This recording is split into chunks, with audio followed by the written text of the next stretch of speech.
Hello and welcome back to the Way Native Chronicles. What we're going to do today is something a little different. I'm going to try to incorporate some graphics with narration to recall an incident that we had several years ago. My wife and I were on a trip in northwestern Alberta, and she was attacked by a black bear. Now, this is, you hear stories of black bear attacks quite often, and this is definitely an attack, but it's an attack with quite a twist. So if you'll allow me to, I'll explain what happened. And if you enjoy this content, then of course I'd appreciate your clicking subscribe and like on this video. But here we go. So we were traveling in northern Alberta, and this is something we used to do a lot for about over 20 years. We traveled all over North America basically and spent a lot of time traveling up north. We rode up to Yellowknife at least twice, and up into the Yukon to Dawson City a couple of times, up to Alaska. We spent a lot of time in the North Country, so that was one of our favorite places to go, and partly because that's where Gladys's home reserve is located, also up in the far north of Alberta. So on this particular trip, we had just finished attending an assembly at her reserve there, and we wanted to continue our trip going to Fort St. John in BC. So we headed down south, and we cut across on Grimshaw and over to Hines Creek on Highway 64, heading towards Fort St. John. Now, my wife was riding a Harley 2009 Harley Softail Custom, and I was on a 2007 Dyna. So here we are, we're traveling with all the camping gear all packed up and just tearing along this Highway 64, which is a very remote road, and you can see it in this picture here from an aerial view.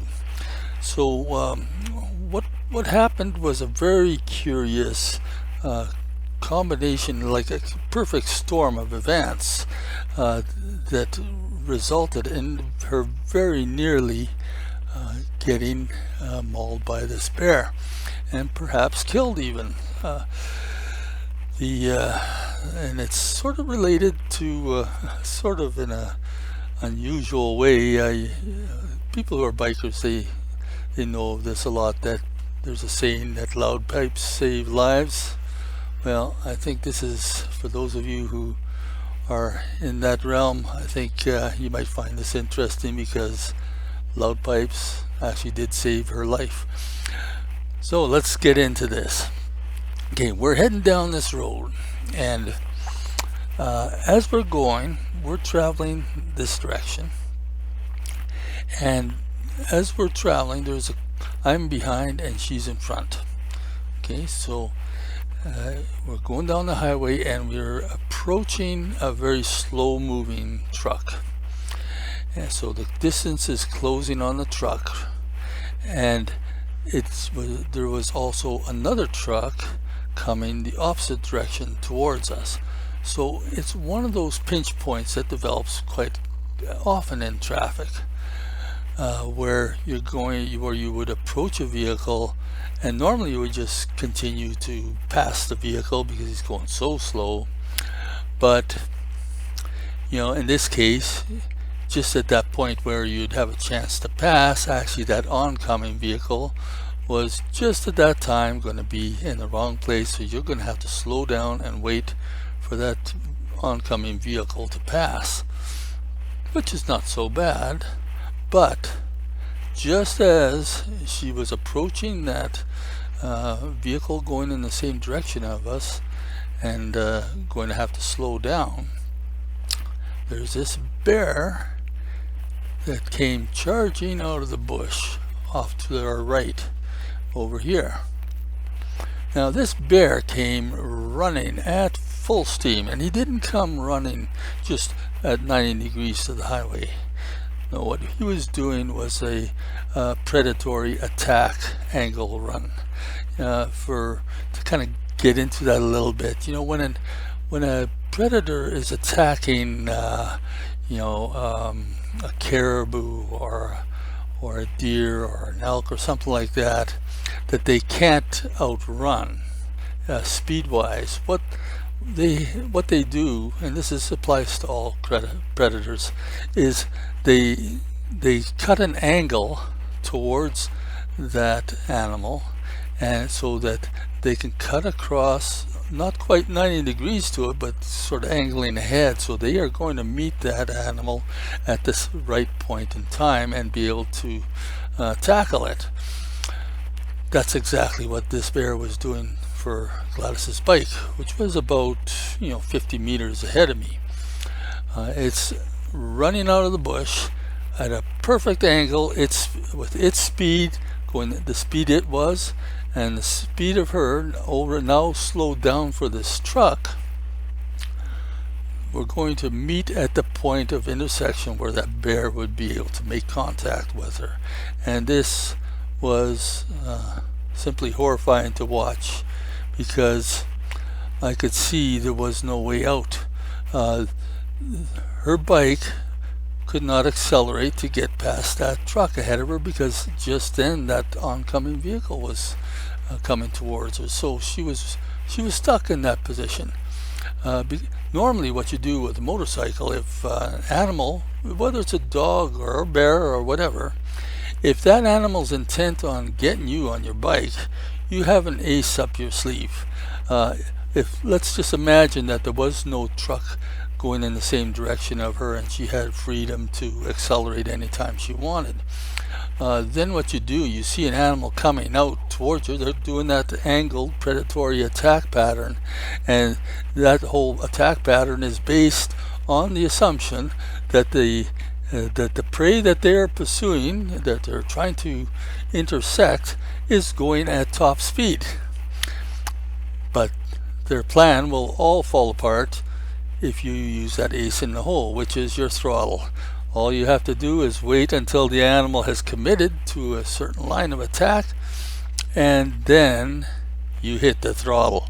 Now all of a sudden the animal's angle of attack has to change dramatically and become a very oblique angle to its prey, meaning that it basically has to travel the same speed as its prey in order to catch it. And if it's not able to travel that high rate of speed, well, that animal is gone, right?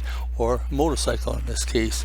So normally animals, if they're in full flight, they don't have that extra gear, but a motorcycle does. So you can, if you're unobstructed, always get away from an animal just by hitting the gas once they've committed to an angle of attack. But that wasn't the case in this instance. So what do? This animal's closing in fast, and she's at a steady rate of speed, making her a perfect target for that animal. This was not a coincidence. This was not an animal just happened to be running out of the bush just at the same time. No, it was, I could see by it, it was intent on catching her. Now exactly what it would have done when it caught her, that's a matter of speculation, I guess. But I mean, if a bear is chasing to get you, I think you just have to assume the worst. So what do? She saw the bear coming towards her, and she's stuck behind this vehicle. And just as the bear reached the bottom of the slope of the road, so I'd say about, I don't know, about 30 feet, 20 or 30 feet from her, and just had to start climbing up the slope of the highway to get at her, she thromped the throttle on that bike, and that bike has a real bark to it. The pipes just go crap. And that crack of the throttle and the blast of the pipes just stopped that animal right in his tracks. He stopped, he skidded to a stop, and he turned around, and then he went right back the opposite direction. And so I couldn't believe it. You know, this whole situation looked so bad, and all it took was just a thump of the throttle.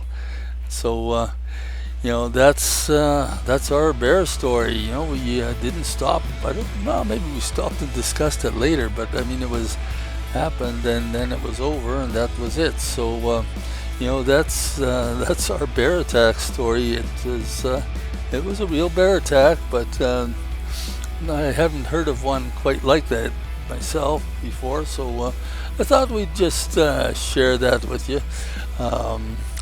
Again, this is not the usual type of video I make, but I thought it's worth passing along, and I kind of figured out some way of doing this graphically, which was always sort of an obstacle before. So I hope you enjoy this. The other videos will be slightly different than this. This is a different kind of video for us. So until next time, from the Weighted Native Chronicles, I want to wish you God bless, and catch you next time.